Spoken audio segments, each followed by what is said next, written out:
भुइँ फुकेर हामीले बनाउन सकेनौँ भने, हाम्रो पाइलाहरू राख्न सकेनौँ भने आजको प्रकृति, संस्कृति र प्रविधि भन्दै आएको कुरा त्यो झुट साबित हुँदैछ।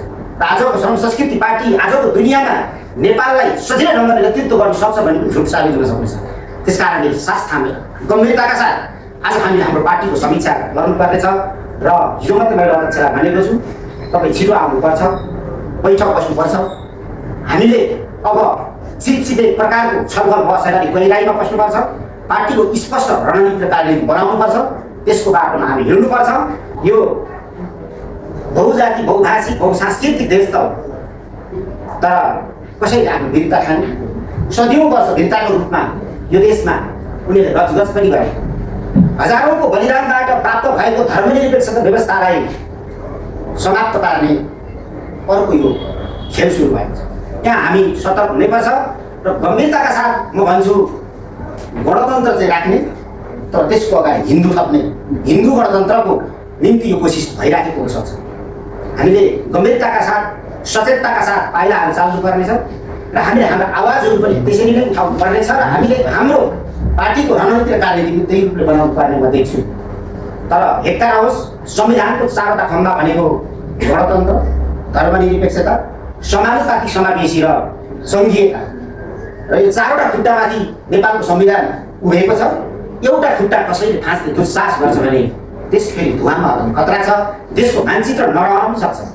आज देशमा धार्मिक र सांस्कृतिक र समुदायिक रूपमा उठेका सवालहरूले एउटा डढेलोको रूप लिँदैछ। त्यो डढेलोमा परेर केही युवाहरूले आफ्नो ज्यान पनि गुमाइसके। ती ज्यान गुमाउने नेपाली आमा बाबाका छोराछोरीहरूलाई हाम्रो पार्टीको तर्फबाट हार्दिक श्रद्धाञ्जली अर्पण व्यक्त गर्दछु र शोक सन्तप्त परिवारमा गहिरो समवेदना र ती सबै घाइतेहरूलाई यथाशीघ्र उपचारको व्यवस्था निःशुल्क गरियोस्। कुनै इफ बट त्यहाँ नहोस्। हाम्रो पार्टी यो माग गर्दछ। अब यति बेलाको घडीमा यो पनि भनौँ, राज्यको लापरवाहीको कारणले थप क्षति हुँदै गएको खण्डमा स्वाभाविक नैतिक रूपमा पनि राज्यले जिम्मा लिनुपर्छ। त्यस्तो घटनाहरू अझ नथपियोस्, नदोरियोस्। बेलैमा राज्य सतर्क होस्। सतर्क हुनको निम्ति म राज्यलाई हाम्रो पार्टीको तर्फबाट गम्भीर ध्यान आकर्षण पनि गर्न चाहन्छु र स्टन्टबाजी होइन, देश र जनताको सेवा कुर्सीमा बसेर गर्नुहोस्। अन्यथा जसरी तपाईँहरू आउनु त्यसै गरी तपाईँहरू पनि फेरि भाग्नुपर्नेछ। यो चेतावनी पनि म गर्न चाहन्छु। र यस्तो घडीमा नागरिक समाज, बुद्धिजीवी, सञ्चार जगतमा काम गर्ने साथीहरू, धार्मिक तथा सांस्कृतिक अगुवाहरू, सामाजिक जीवनका अग्रज व्यक्तित्वहरू, अगुवाहरू सबै सम्मिलित भएर शान्तिका लागि संवाद मार्फत समाजलाई अगाडि बढाउनको निम्ति पहरेदारको भूमिका खेलिदिनु हुनको निम्ति म हाम्रो पार्टीको तर्फबाट गम्भीर अनुरोध म गर्दछु। त्यस्तै हाम्रो पार्टीको सबै श्रमदाताहरूलाई मेची, महाकाली, हिमाल तराई यस्तो बेलामा ज्यादै सम्मिलित भयो। असाध्यै उच्च सतर्कताका साथ उपाध्यक्षजीहरूले भने जस्तै तपाईँहरूले अग्रणी भूमिका निर्वाह गर्नुहोस्।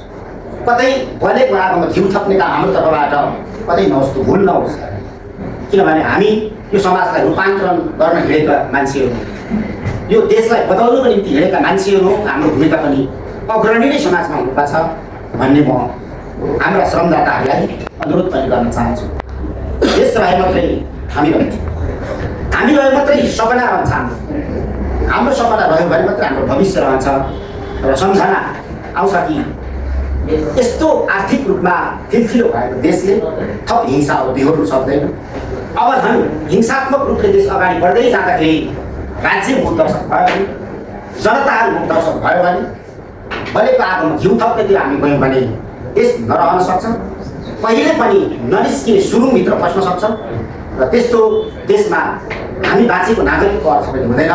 त्यस कारणले सम्झना आउँछ कि राष्ट्रकवि माधव घिमिरेले लेख्नु भएको एउटा गीत, नातिकाजीले गाउनु भएको एउटा गीत, नेपाल हामी रहौँला कहाँ, नेपाली हामी रहौँला कहाँ, नेपालै नरहे, उचाइ हाम्रो रहला कहाँ, हिमालय नरहे, हिमालय नरहे भन्ने गीत आज सबैले आत्मसात गर्नुपर्ने, गुनगुनाउनु पर्ने र यसकै मार्गदर्शनमा हामी हिँड्नुपर्ने मैले गहिरो अनुभूति गरेको छु। त्यही रूपमा हाम्रो साथीहरूले पनि अनुभूत गर्नुहुन्छ भन्ने मलाई आशा पनि छ। अब श्रमदाता शुभचिन्तकहरूको भूमिकाको बारेमा मैले भनिसकेँ। यतिखेर वास्तवमा यो खतरनाक षड्यन्त्र मार्फत हुँदैछ यो खेलाची हो। त्यसलाई खेलाचीको रूपमा लियो भने चाहिँ यसले डरलाग्दो रूप लिनेछ। मैले देखेको हजारौँ षड्यन्त्रमध्येको दुईवटा कारण छ। सहजले बुझौँ कि हाम्रो पार्टीले उठाइराखेको मुद्दा सडकदेखि संसदसम्म व्यक्त गरेको कुराहरू, मन र वचनदेखि कर्मसम्म हामीले प्रमाणित गरेको कुराहरू अघि पूर्वका साथीहरूले भनि नै सक्नुहुन्छ। पछिल्लो समयमा माइतीघर मण्डलाबाट हाम्रो माननीय आर्यन राई महासचिवलाई जे दुर्व्यवहार गरियो यसैको नातेदार घटना हो भन्छु म। जनकपुरकै नातेदार घटना हो सायद सुनसरीको, जो हाम्रो अध्यक्षको आफ्नै कर्मक्षेत्र र अरूहरू पनि हामीले यसलाई खेलाचीको रूपमा लिनु हुँदैन। श्रम संस्कृति पार्टीले एक देशभक्त शक्ति, पूर्वबाट उदाउँदै गएको शक्ति र नेपाल र नेपालीको नेतृत्व गरेर रूपान्तरण गर्न सक्ने शक्ति, कुनै पनि विदेशी छायासँग नझुक्ने शक्ति, सामु नझुक्ने शक्ति सायद देखेरै होला पूर्वमा नै यसलाई खलबलाएपछि, यसको जरै खलबलाइदिइसकेपछि यसको बोट के रहला भन्ने उद्देश्य पनि एउटा होला हुनसक्छ। अर्को चाहिँ देशमा धर्मनिरपेक्षता राज्य मन पराएको छैन। संविधान निर्माणकै बिन्दुदेखि यो बहुजाति, बहुभाषिक, बहुसांस्कृतिक देश त हो, तर कसैले आफ्नो वीरता खाने, सदियौँ वर्ष वीरताको रूपमा यो देशमा उनीहरूले रचगच पनि गरे।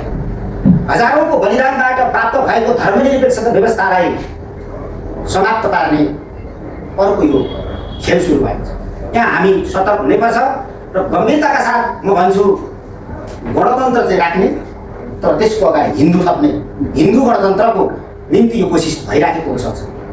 हामीले गम्भीरताका साथ, सचेतताका साथ पाइलाहरू चाल्नुपर्नेछ र हामीले हाम्रो आवाजहरू पनि त्यसरी नै उठाउनु पर्नेछ र हामीले हाम्रो पार्टीको रणनीति र कार्यनीति त्यही रूपले बनाउनु पर्ने म देख्छु। तर हेक्का होस्, संविधानको चारवटा खम्बा भनेको गणतन्त्र, धर्मनिरपेक्षता, समानुपातिक समावेशी र सङ्घीयता र यो चारवटा खुट्टामाथि नेपालको संविधान उभिएको छ। एउटा खुट्टा कसैले फाँच्ने दुस्साहस गर्छ भने देश फेरि धुवामा खतरा छ, देशको मानचित्र नरहन पनि सक्छ। त्यस कारण यो कति संवेदनशील छ, कति गम्भीर छ र कति हो यसको यो घटनाको आयतन, यसको जरा कहाँ छ, सायद सीमाना पारी जराएको होला नि, सायद हाम्रो सामर्थ्यभन्दा धेरै टाढा होला नि। तिनीहरू कसरी कुन कुन रूपमा आइराखेका छन्, कस्ता कस्ता गोटीहरूलाई उनीहरूले चालिराखेका छन्। र हिजो हामी महेन्द्रकालीन अवस्थामा अर्थात् शीतयुद्धको बेला आजभन्दा 30 वर्ष अगाडि गोर्खापत्रको सूचनामा बाँचेको यो दुनियाँ होइन। रेडियो नेपालबाट बाँचेको दुनियाँ होइन। प्रविधिमा रेडियो त मरिसक्यो, प्रविधिमा हुलाक मर्यो, प्रविधिमा टिभी पनि मर्न लाग्यो। अब धेरै टिभी मान्छेले हेर्दै छैनन्। यसरी आज नयाँ नयाँ विज्ञान र प्रविधिको विकास भइराखेको बेला आज हामीले श्रम संस्कृति पार्टीको तर्फबाट हामीले राष्ट्रिय पार्टी बनाएर नेपाली राजनीतिको मैदानमा हामीले हाम्रो श्रमको झन्डा उठाउँदा विश्व राजनीतिको चेस बोर्डमाथि उठेर हामीले हाम्रो गोटी सार्नुपर्नेछ। यो सुनसरीलाई मात्रै हेरेर होइन, यो एउटा पूर्वको प्रदेशलाई मात्रै हेरेर होइन, यो काठमाडौँको कुनै जिल्ला र बागमती प्रदेशलाई मात्रै होइन, आज विश्व राजनीतिमा शक्ति राष्ट्रहरूको गतिविधि कस्तो छ। तिनीहरू साना र स्वाधीन राष्ट्रहरूलाई के गर्न चाहन्छन्, त्यहाँका देशभक्ति नेतृत्वहरूलाई कसरी जीवहरण गर्न चाहन्छन्। आज हामीले विश्व राजनीतिको यो बोर्डमा, यो मैदानमा हाम्रो रणनीति र कार्यनीति भुइँफुकेर हामीले बनाउन सकेनौँ भने, हाम्रो पाइलाहरू राख्न सकेनौँ भने आजको प्रकृति, संस्कृति र प्रविधि भन्दै आएको कुरा त्यो झुट साबित हुँदैछ। र आजको श्रम संस्कृति पार्टी आजको दुनियाँमा नेपाललाई सजिलो ढङ्गले नेतृत्व गर्न सक्छ भने पनि झुट साबित हुन सक्नेछ।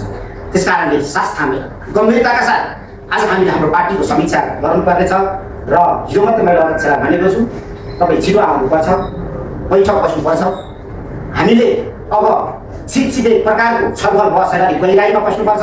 पार्टीको स्पष्ट रणनीति र कार्यनीति बनाउनुपर्छ। त्यसको बाटोमा हामी हिँड्नुपर्छ। अन्यथा एक दुईवटा सम्झौता गरिएला देशका हातमा आउँदैन। हातमा आएको भोलिपल्ट पनि हाम्रो हातदेखि खुस्किन्छ। जसै 2/3 बहुमतको पनि खुस्किनु खोजिराखेको छ, हामी हेरिराखेका छौँ। त्यसको लागि देश चलाउने कुरा सानो कुरा हो जस्तो मलाई लाग्दैन।